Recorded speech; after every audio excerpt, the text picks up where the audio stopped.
Today I'm going to be talking about different types of non-monogamy. Monogamy referring to only having one sexual partner at a time, and non-monogamy referring to not doing that. We're constantly bombarded with cultural messages reinforcing the notion that the only road to happiness is meeting that one special person, being with them exclusively, meeting their every need and desire, and then meeting yours, and you both having only eyes for each other for the rest of your lives. But is that all there is? What other options are there? Singlehood, the state of not being formally in a relationship with anyone in particular. As part of single life, one might engage in casual sex, friend with benefits scenarios, or celibacy. Singlehood is the form of non-monogamy we are most familiar with, and is often mistakenly assumed to be the only alternative other than cheating. Cheating, aka non-consensual or unethical non-monogamy, where someone already in a relationship becomes sexually involved with another without the knowledge or consent of their existing partner. The most common form of cheating is in monogamous relationships where one party knowingly strays, crossing pre-established boundaries. Even though monogamy generally tends to follow the same understood script, conversations around what is and isn't okay and what monogamy and exclusivity mean to you should still be had. This is because different people have different perspectives on the likes of flirting, watching porn, and even masturbation, although personally I discourage involvement with anyone that thinks there's anything wrong with getting it on with yourself. The point is, don't assume your expectations are the same. It's also important to note that the grey area between casually seeing someone and being in an established relationship could lead to a form of accidental cheating through miscommunication, i.e. when one person assumes their relationship is exclusive and the other person assumes it isn't, leading to feelings of hurt and betrayal when the second person gets sexual with someone else, even though they thought it was okay. This is why it's important to have conversations even with perceived casual partners to make sure that everyone's on the same page. Cheating can also still occur in established non-monogamous relationships. Cheating and responsible non-monogamy are not the same thing, the key difference being consent. Someone already in an established non-monogamous relationship can still cheat or be cheated on if agreements aren't followed and trust is betrayed. Cheating isn't about sex, it's about broken boundaries. Monogamish.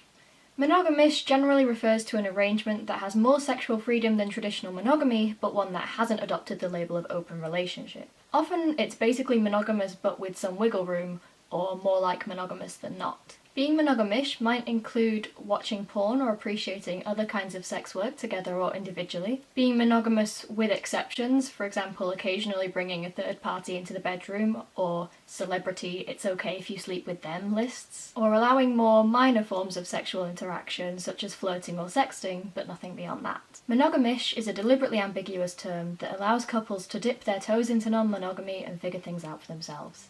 It tends to be about safely exploring some sexual titillation with others while still remaining emotionally exclusive. Sex work. Sex work is work in the sex industry and includes porn performing, stripping, escorting, cam modelling, phone sex operating, professionally practicing BDSM, and many other things. Note, sex work is not the same thing as sex trafficking.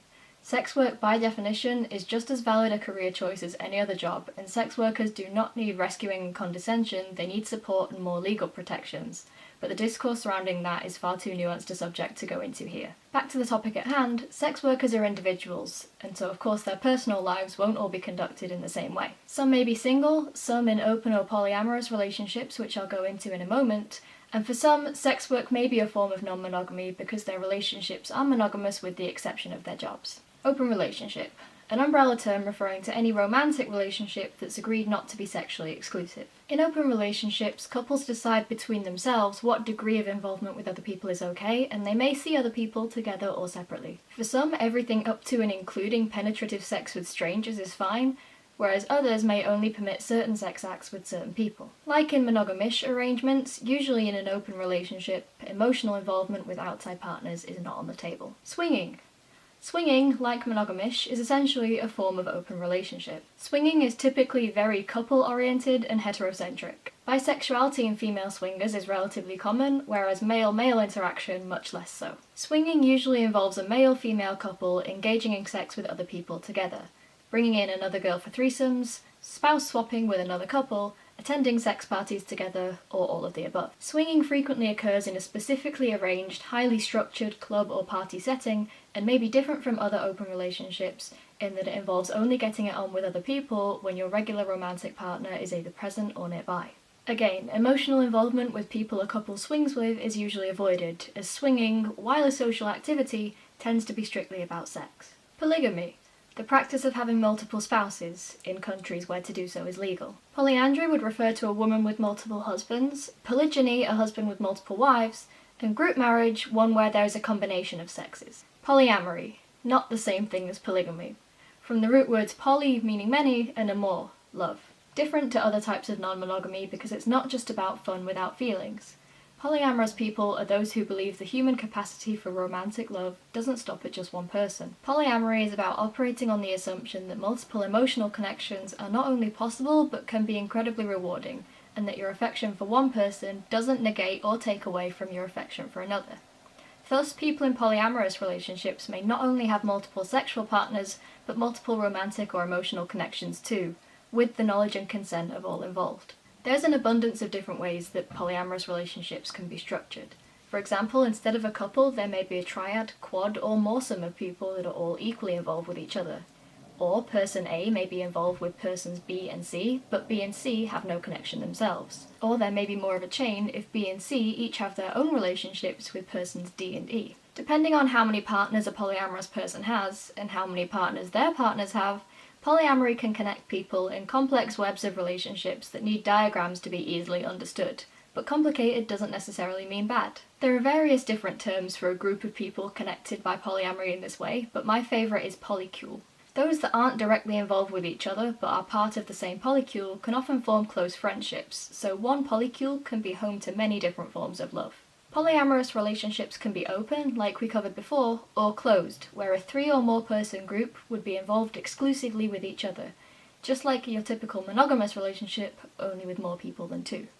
This form of closed polyamorous relationship is referred to as polyfidelity. Polyamory subverts mainstream ideas around relationships in multiple ways, so often polyamorous relationships do not follow the same script of roles. For a polyamorous person, the partner they live with, the one they raise children with, and the one they have particularly kinky sex with could all be different people, or these roles could be filled by multiple people. It's also important to note that polyamory isn't all about sex, and may not even involve it at all. For example, if an asexual polyamorous person were to have multiple romantic partners. Some people use polyamory as a synonym for any other form of non-monogamy, but personally I think it's important to make the distinction between those for whom non-monogamy is purely about non-committal sexual freedom and fun, and those who are open to more emotional connections too, which is what I understand polyamory to be. Finally, non-practicing non-monogamy. I'm not sure if there's a better or more specific term for this, but I wanted to acknowledge those who subscribe to the principles of ethical non-monogamy and might aspire to it, but aren't currently involved with multiple people.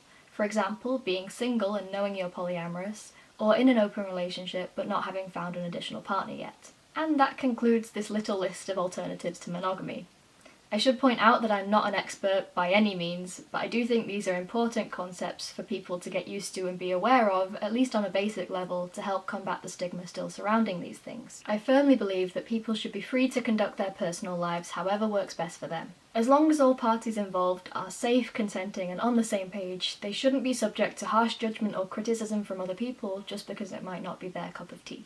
So thank you so much for watching. If you have any questions, thoughts or feedback, especially if you're non-monogamous yourself, please leave them in a comment below, and hopefully I'll see you next time. Bye. And capacity for romantic relations, Singlehood, the state of not wild as a butterfly. Today I'm going to be talking...